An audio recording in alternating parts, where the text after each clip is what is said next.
Ito ang ginawa natin sa burger para mas lalong sumasarap. Kaya ang tawag nila sa akin, Slapman Burger. What's up guys? Welcome back to my vlog, Elmer Pals Buhay Switzerland. For today's vlog, sama ko naman kayo sa akin trabaho. Araw ng Martes ngayon. At dito tayo ma-assign banda sa amin. Kasi dalawa po itong restaurant ng aking amo. Ditong banda po sa amin ay for take away lang po. At yung nasa karos na sinasabi ko nung dati kong vlog ay pwede po yung dine-in. Kakain kayo sa loob. Meron na din pong take away. Kahit malapit lang po tayo, kailangan po tayong mag-jacket kasi sobrang hangin na po, malamig. Kailangan ingatan po natin ang ating katawan. Katawan lang po kasi ang puhunan natin. Kung magkasakit tayo, baldado ng ating trabaho. At yun na nga, malapit na po tayo sa ating trabaho kasi 3 minutes lang po ito lakarin mula sa amin papunta dito. At ako nga ang una nakarating. Wala pa yung kasama ko. Ang aming duty nga pala dito ay alas 10 ng umaga hanggang alas 2 ng hapon. Magsarado po kami. Babalik po ng mga alas 6:30. Magsarado na din po kami ng mga alas 10 ng gabi. Yun na nga, pagdating agad ng kasama ko, nag-slice agad siya ng sibuyas. At ako naman, para masarap ang kanyang pag-slice, tinitimplahan ko siya ng coffee. At perfect ito sa umaga. At malamig pa ang panahon. Kailangan talaga may kape na katabi.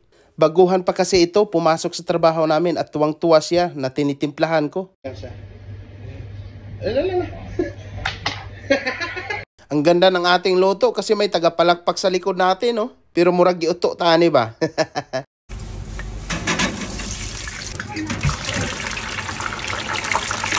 Bago umpisahan natin ang paggawa ng burger, sayawan muna natin para mas lalong sumasarap. Ganon lang po ang teknik para hindi tayo masyadong mapagod at makayanan natin ang buong araw na nakatayo. Depende lang po kung ano ang mas prepare ninyo na magiging magaan sa pamamaraan ang pagtatrabaho kada araw. Pwede ba kayo magpatugtog ng music habang nagtatrabaho? Yun ang sinasabi ko, na diskarte lang talaga. At kung meron kang ganun lagi, saludo ako sa iyo at panalo ka. Sa mga hindi pa po nakakita ng boss, iyan na po siya at nag-usap-usap kami ng boss ko na turuan namin itong bago para siya ang ma-assign dito. Carry lang niya kasi hindi naman gaano karami kaysa doon sa Karods na tinatrabahuan ko araw-araw na maraming customer lalo na pag Friday, Saturday.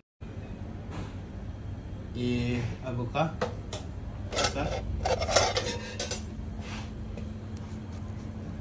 A bit queer? No. Okay. So, perfect. Having sauce mayonnaise.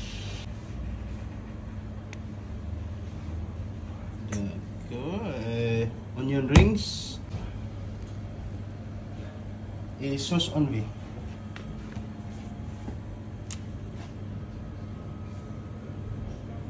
Voila.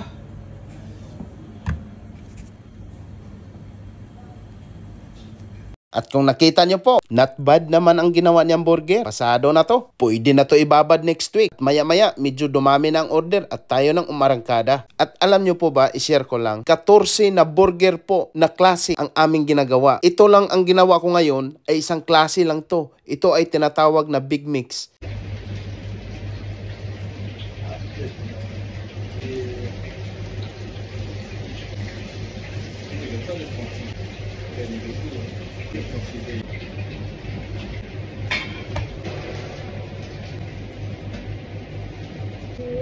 Bungkus ya.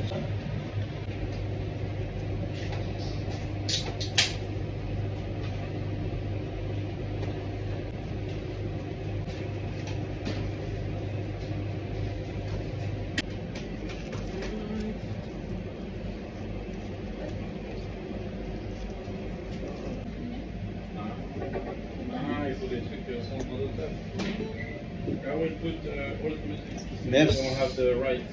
Merci. Problem rights. At yun na nga, as you can see, taklob na natin. Para masarap, tingnan nyo po kung anong gagawin natin para magbalik-balik ang customer. O diba, ang tawag nila sa akin is Slapman Burger. Tingnan nyo po, mukha pa lang masarap na. At pagkatapos sa ginawa nating burger, kung mailagay na ito sa box, itur ko kayo. Sa loob ng building na ito, 10 kusina po kami at iba't ibang pangalan at iba't ibang klaseng luto din. Itong kusina na to, talikuran lang po kami. Ang pangalan nito ay Shish. This one. Just say hi, boss. Yeah, I'm the boss. Ayun na, boss. Yeah. I'm the boss. At sarap ay Missy Kitchen. At ang sunod na pasukin natin ay, that is the master chef of the sushi. Just say hi, boss. Hi. Hi. Ah? The big boss.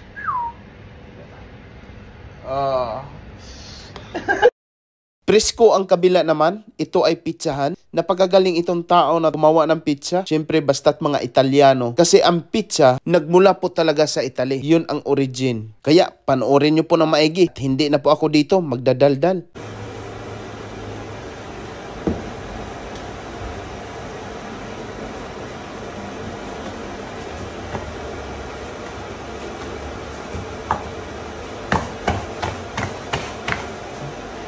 Wow! Woo! Profesional.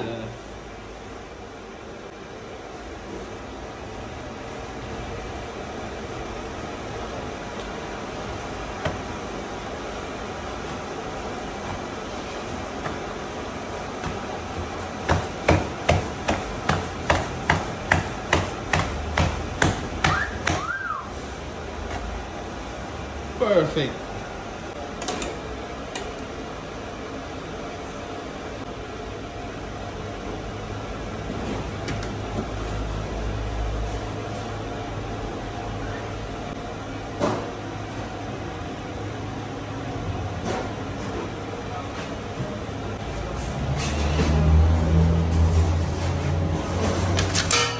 Wow.